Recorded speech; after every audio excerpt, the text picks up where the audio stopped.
Court of arbitration for स्पोर्ट्सने सीएसने भारतीच्या महिला मल्ल विनेश फोगाटच्या याचिकेदरम्यान निर्णय मंगळवारी लांबणीवर टाकला होता. यावर 16 ऑगस्ट रोजी रात्री 9:30 फैसला होणार होता.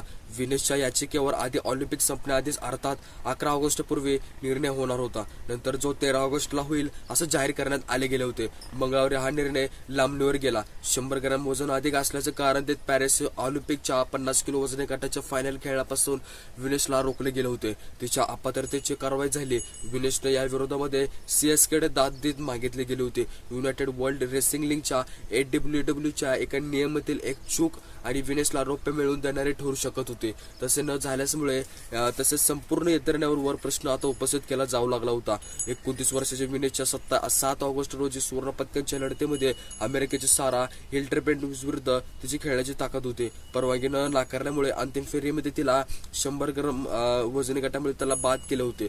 या दिवशी सकाळी तिचे 100 ग्रॅम वजन जास्त राहिल्यामुळे तसेच दुसऱ्या दिवशी तिला खेळाडूच्या नियमामध्ये बदल केल्याच्या बाब समोर आले गेले होते. तिच्या या नियमानुसार एखाद्या खेळाडूला तर अंतिम फेरीमध्ये पोहोचण्यापर्यंत स्पर्धकाकडनं पराभूत झाला असेल तरच त्या रेपचीसाठी कांस्य पदकांचा सामना पात्र ठरू शकतो. त्यामुळे जर विनेशला अपात्र ठरवण्यात आले गेले होते तर तेव्हा ठरवून त्याला स्पर्धेच्या शेवटी स्थान दिले गेले. असा उपांत्य फेरीत विनेशला पराभूत झालेले का युई सुसाकी रिपेचच्या फेरीमध्ये असे पोहोचले गेले होते.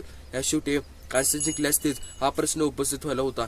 विनेशचे ज्या गटाकडनं खेळले गेले होते त्यात जर कोणी रिपेचच्या राऊंडसाठी पात्र ठरत असेल तर ते तुर्कीचे असेल.